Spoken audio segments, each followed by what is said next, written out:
Баршаңызға сәлем қыздар. Қазіргі таңда хит болып жатқан сметанник пирогын дайындайтын боламыз. Және бұл рецептпен бір жасағаннан әдемі болып шығатын пирог. Ешқандай қиындығы жоқ, үй жағдайында жасалатын оңай рецепт.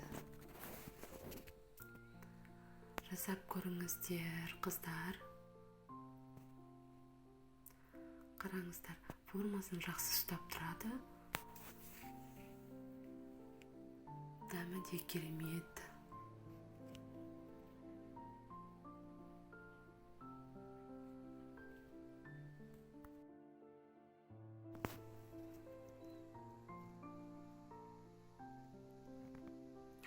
Ол үшін бізге қажетті заттар: ұн, қант, бөлме температурасындағы сары майымыз қажет болады. Ең бірінші тестамызға ұнымызды үккіштен өткізіп алатын боламыз. Осылай үккіштен өткізіп 10 грамм разрыхитель араластырып аламыз. Яғни қамыр қопсытқышымызды араластырып аламыз. Содан соң қантымыз салатын боламыз. Қантымыз 150 граммдай, бөлме температурасындағы сармаймыз 150-200 граммдай сармай. Және осыларды осылай етіп араластырып крошка жасайтын боламыз.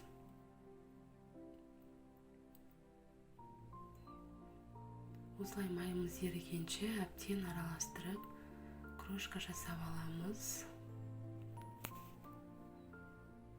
Қараңыздар.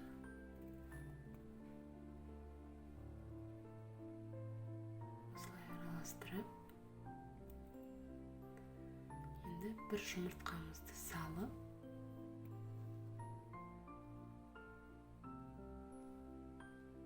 елеп алатын боламыз.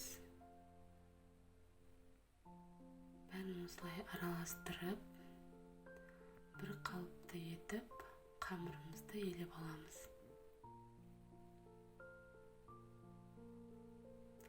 Жұмсақ болуға қажет, және холодильникте 30 минуттай қоятын боламыз. Енді начинкамызды дайындаймыз. Ол үшін бізге 20% сметана қажет болады. Яғни қаймақ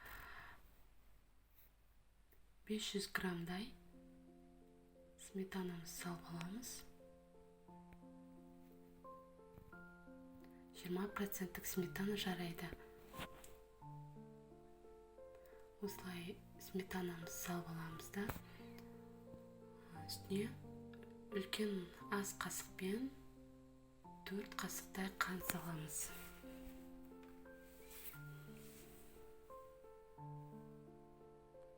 Және жұмыртқамыз, яғни менде үлкен жұмыртқа болғандықтан 3 жұмыртқа салдым. Егер де жұмыртқаңыз кішкене болса, 4 жұмыртқа салсаңыз болады. Осылай венчиктің көмегімен араластырып алатын боламыз. Толық жұмыртқамыз, қантымыз ерігенше жақсылап араластырып аламыз.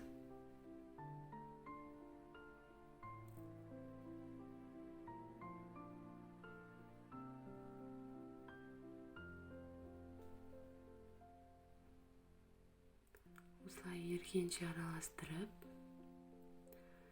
тестамызды формамызға орналастырамыз. Менде 22 сантиметрлік форма.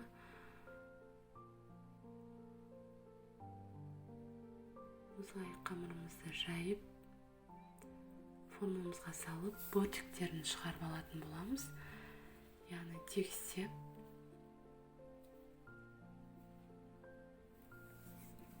осылай бір тегіс етіп формамызға орналастырамыз.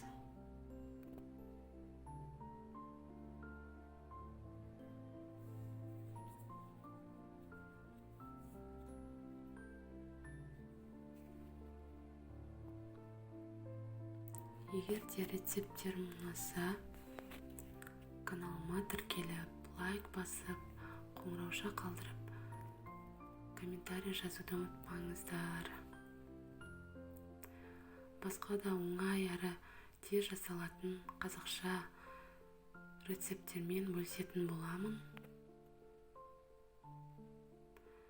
Мінекей қараңыздар, формамыз дайын болды. Енді начинкамыз саламыз. Начинкамыз осындай сұйық болып шығады. Енді пешімізде, қызып тұрған пешімізде 180 градуста 20 минуттай пісіріп алатын боламыз. Мінекей қараңыздар, біздің пирогымыз дайын болды. Осылай өз формасын сақтап тұрады.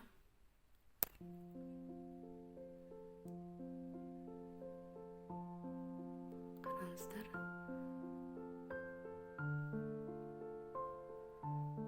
Формасын ұстап тұрады. Қараңыздар. Дәмі керемет. Жасап көріңіздер. Тестамыз да әдемі шықты.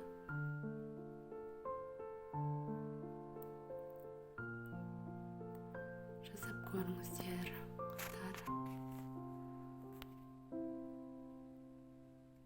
Ас болсын.